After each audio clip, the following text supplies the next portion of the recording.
Like most people, I had a sad childhood. Who doesn't these days? My father left before I was born, and my mother was on drugs from the day she brought me home. She slipped right back into her party lifestyle and turned our apartment into an opium den. I walked around in a drug-fueled haze for the first 5 years of my life. The smoky air flooded down the hallway and under my door and seemed to linger for days. My mother wasn't a bad person, just a victim of her addictions. When she did have spare money, she would put food in the house and even sometimes buy me clothes from Goodwill. The only pieces of furniture I had in my room were a box spring and mattress set and a little blue and white toy chest. Not that I had a lot of toys to put in it, just the 3 I'd gotten for the birthdays. One was an art kit, one was a red wagon, and the last, my pride and joy, was a doll named Betsy. Betsy was my best friend. We would have imaginary tea parties together, sleep together, take baths together, and sometimes I remember her speaking to me. Thinking about Betsy in adulthood has led me to believe that I was a severely traumatized child who was often high on opium, and therefore my memories were extremely unreliable.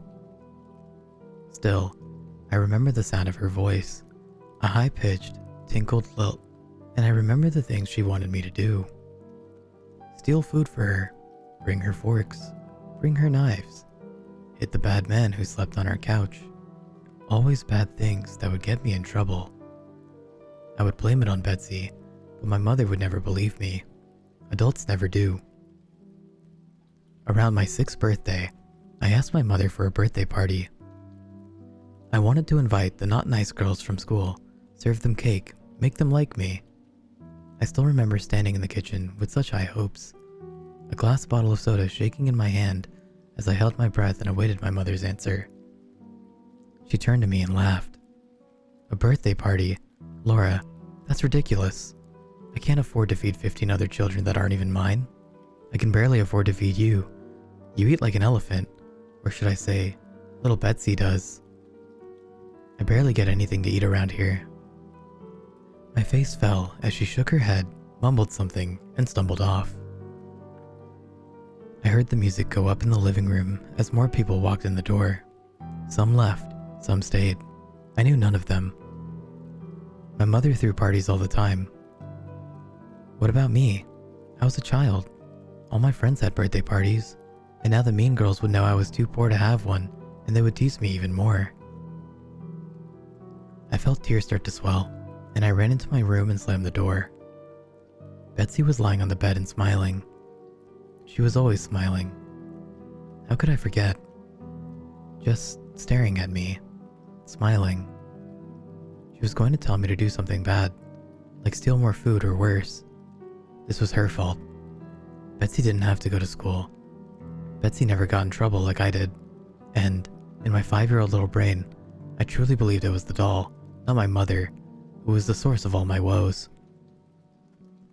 I screamed in anger and threw the bottle as hard as I could at the bed. It hit Betsy, and she fell on the floor. I laughed. I dragged her into the bathroom and threw her into our bathtub, which had always had water in it because the drains were all clogged. Of course, she didn't fight back while she was underwater, but it made me feel better. A few minutes later, after I had finished taking out my anger and humiliation on my favorite toy, I threw her in the toy chest and slammed it shut. I kicked the chest against the wall. I never wanted to see Betsy again. I never owned another doll after that. About a week later, the police came and 2 nice ladies took me to live in a new home, in a new state, with food and toys and no drugs. The trunk went into storage and the wagon disappeared. I never saw my mother again. As I got older, my foster parents admitted she was in jail, doing 25 years. I felt nothing for her anyways. I was still having nightmares because of the life she had given me. I focused on doing well in school and ignored her letters from prison.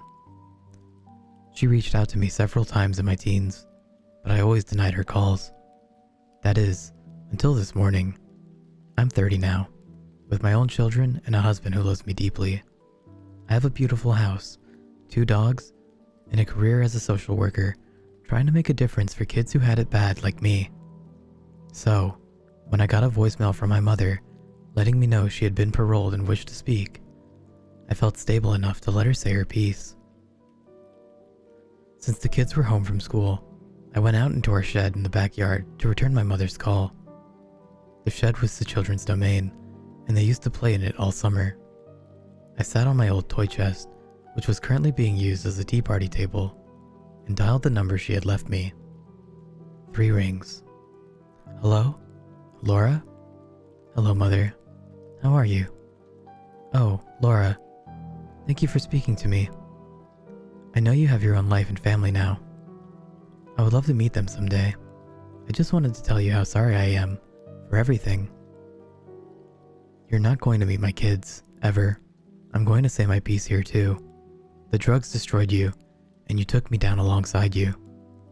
Honestly, I'm surprised it took you so long to get caught. I'm not sure what you mean about being caught, Laura. I honestly know nothing. Look, it hardly matters. I do understand why you would feel that way. Why you would hate me and not want me to meet your little ones. I learned a lot about Jesus and forgiveness while I was away, and just... Oh, Laura. I'm so sorry about Betsy. Betsy? I paused, confused. Why would you care about her? I know, Laura. Believe me, I do. It was all my fault. The drugs and Betsy. Oh God. If I had only been able to see through the haze. If I had only known. She's gone forever. It's all my fault. As my mother began to cry, I tapped my fingers on the toy box impatiently. The drugs had clearly fried my mother's brain. Mother, why are you talking about Betsy? Why do you even care? I know where Betsy is, right underneath me. You do? What are you talking about, Laura? Oh God, where is she? I shifted uncomfortably. Betsy is in the trunk. I honestly thought she had hung up. I heard nothing on the other end, not even breathing. What do you mean your sister's in the trunk? Sister? What the hell are you talking about? Back on drugs so soon, Mother? Betsy's a goddamn doll. I locked her in a toy box a few days before you got arrested for opium possession. Laura. Oh God. No, Laura. I wasn't arrested because of the drugs. I was arrested because of Betsy's disappearance. You always called her your little doll, but we all thought you knew. Oh God. What did you do? Laura, what did you do to my baby? With no emotion, I set the phone next to me and stood up. I can hear the distant sound of my mother's anguished cries and feel the dark clutch of agony in my own chest. Memories were stirring in the back of my mind, threatening to come flooding forward into my consciousness. Pushing against the door in my head, a door that had been locked so tightly for so long, I had forgotten it was there. Could the trauma and the drugs have really led me to believe that a small child was actually a doll? Asking for food, asking for utensils to eat with, asking me to protect her from the bad man. No. I slowly turned around and brought my eyes down to the chest. Surely it was too small. You couldn't fit a person in there. You couldn't. But what about a very small, starving, emaciated child? What about her? If I were an investigator looking for a child, I would never consider looking in this chest.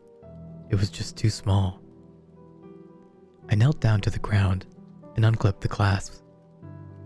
It would be better not to look. After all that I had overcome, this new life that I had earned, it could be all undone by opening this toy box. I shouldn't open it. I should throw it in a landfill and forget it ever existed. I should not look inside. I opened the chest. It never had a doll. My mother could not afford to buy me one. I never had a wagon either, but I did have a toy box, a pretty blue and white toy box.